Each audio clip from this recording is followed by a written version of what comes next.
6. A tithe of the tithe went to the Levite priests. True or false?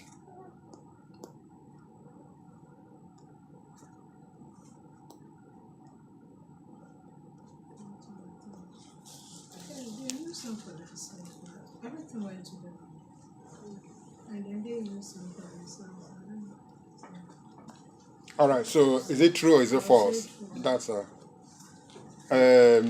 yes, no. All right, so let's go to Numbers.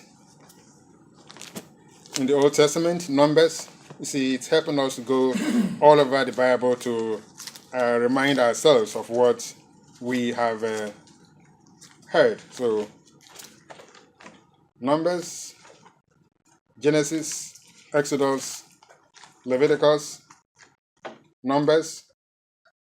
All right, so Numbers 18, 25 to 28 says, And the Lord spake unto Moses, saying, Thus speak unto the Levites, and say unto them, When ye take of the children of Israel the tithes which I have given you from them for your inheritance, then ye shall offer up an heave offering of it for the Lord, even a tenth part of the tithe. And this your heave offering shall be reckoned unto you as though it were the corn of the threshing floor, and as the fullness of the winepress. Thus ye shall also offer an heave offering unto the Lord of all your tithes, which ye receive of the children of Israel, and ye shall give thereof the Lord's heave offering to Aaron the priest. So the answer is true truth. We can look at it and say, well, so when God is saying that when the people bring their tithe offering to the Levites, the priests, they, the priests, are also supposed to take some and offer it unto the Lord in terms of the food. The heave offering is basically a little bit, because they are going to be using most of them for sacrifice. They are going to be using sacrificing unto the Lord. So the Lord is telling them that they should take a little bit, and also with the corn, and say, well, Lord, we are also offering this as a tithe to you. And so they do it based upon what God has commanded, and that is what they did. So this is all to keep them, so that we'll say the priests were given the tithe, the members were given the tithe to the church, the pastor, and the pastor was also supposed to give some, not just use it on his own only. He's supposed to say, okay, Lord, here, this thing. And that's why mainly the tithe that comes into the church, and it's used to disburse, to do so many things. Actually, there are two offerings that we know we should be using. One is a tithe offering, which is solely for the ministry of the church, the pastor and all that. And then the next box is the offering, which is something that we need to help the other members, to help the church, to help everything that needs to be done. And this is considered the offering. That offering, they are both offerings, all right, but one is tithe offering, the other one is tithe offering. Okay, if you want to use that. And that allows the church to use it to take care of other expenses that needs to be done. And in this case, say this is your heave offering. The heave offering is just taking a little bit and say a little bit of this we give to the Lord, and it's like a sacrifice, an offering unto the Lord as given to us. Numbers 18, 25 to 28. If we want to, read it more and see what it says later on. So, question 7. There is nothing that God hates, true or false. Proverbs 6:16 to 19. Proverbs 6:16 to 19.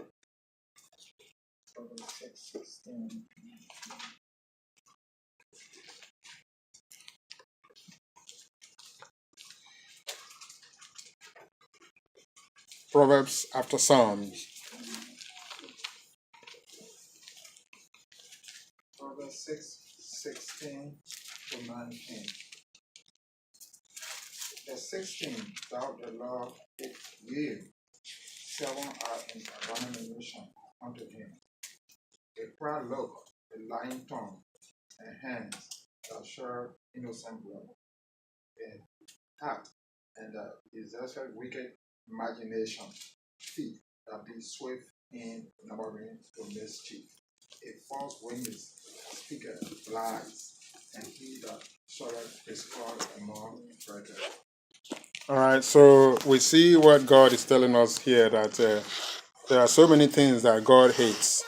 And we can say that sometimes you look at this, oh, well, some churches actually believe that you can sin, you can do all those things and still get away with it because you are under grace, so you shouldn't worry, you can sin as much as you want. But we know that that is a very abominable way to talk, because in Romans 6:1, we are even told that, should we continue in sin? So we know that God doesn't allow, sin. God is holy, and so he wants us to be holy. So God hates sin. God hates, and there are so many things God hates. But in this case, there are these 6 things God hates, and if God is saying that He hates them, it means it's a very, very, very serious thing. But then they said the seventh one is an abomination. So while He hates 6 things, and 7 becomes an abomination, and the seventh one is very, very, very something that we should be careful for. Number one, a proud look. We all have pride in us, and we want to be, going about showing pride in our countenance, in everything that we want to show off, and that's pride. God hates it, and sometimes we think that we are not. But when we act, when we even dress, sometimes we dress with pride in us that, yes, this is what I'm wearing. I want everybody to see me that I'm wearing this, and I'm doing this, and that's number one. God hates. We may think it's everybody loves it, but it's pride. Number one. Number two, a lying tongue. God says He doesn't want us to lie, and because where will people who lie go? They will go to the lake of fire, because anyone who lies, and that is their destination. Whether it's half lie, half lie is a lie. Half truth is still a lie. So all of the lies are all something God hates. What else? Hands that shed innocent blood. And as we know, God hates violence, and He doesn't tolerate that, and God doesn't want us to be involved with that. And so He hates anyone who sheds blood, innocent blood specifically, because He's opposed to the shedding of blood of innocent lives. That's number 2, 3, right? And we are number 4 means a heart that deviseth wicked imaginations.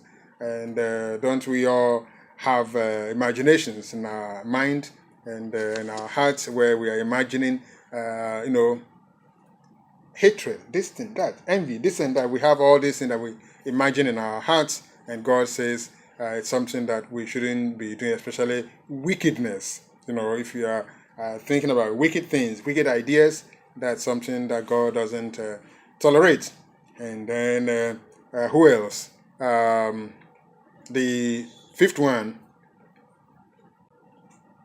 is somebody who is rushing to go and do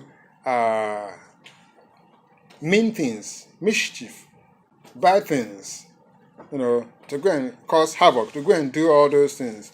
and it's something that one has to be careful for. And we know we may not do it, but sometimes those who do it, they have to be careful. And then a false witness that speaketh lies.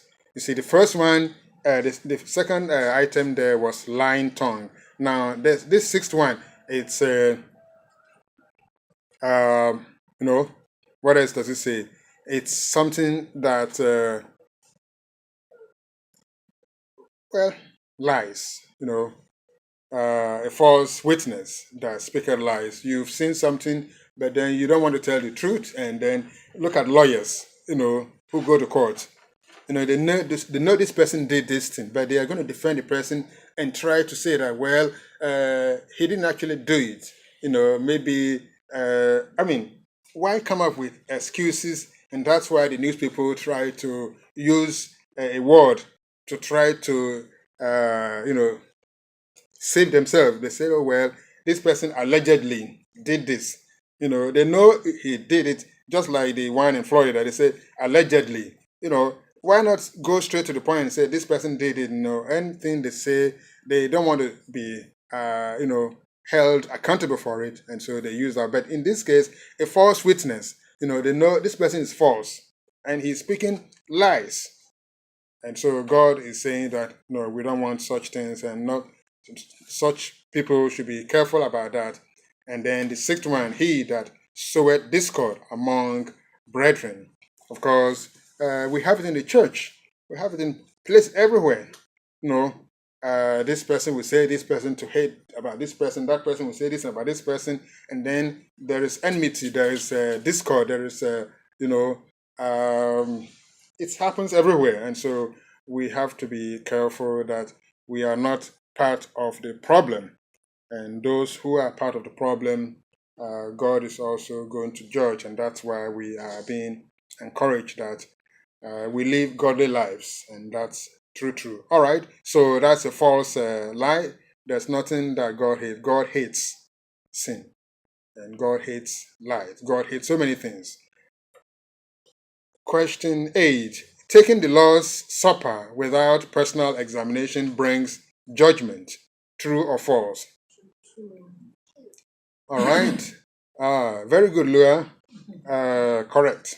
So we go to 1 Corinthians 11, 27 to 29.